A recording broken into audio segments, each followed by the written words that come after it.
once spoken there would be no going back. Richard noticed her pause and his eyes darkened slightly.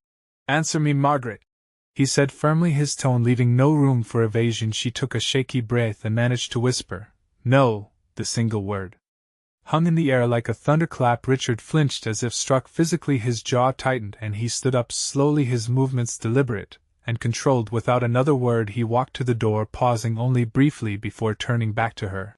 "I need time to think about this," he said quietly. Then he left, closing the door behind him with a soft click that echoed through the house. Margaret collapsed onto the couch, overwhelmed by guilt, fear, and uncertainty, realizing now that her choices had set into motion a chain of events that might destroy everything she held dear. But even as the reality of her situation settled around her like a heavy shroud, she couldn't help wondering if walking away from Daniel was truly the path she wanted to take after all. As the days turned into weeks, Margaret found herself trapped in a limbo of her own making. Richard had moved out, temporarily staying with a friend, while he sorted through his thoughts and emotions. During this time they exchanged only brief messages, his words measured and distant, each one cutting deeper than the last. She tried to reach out to him to explain, but every attempt ended in failure, her explanations sounding hollow even to her own ears. Meanwhile, Daniel grew increasingly insistent, demanding more of her time and attention. His passion, which once felt exhilarating, now began to feel suffocating, as if he wanted to consume her entirely. Caught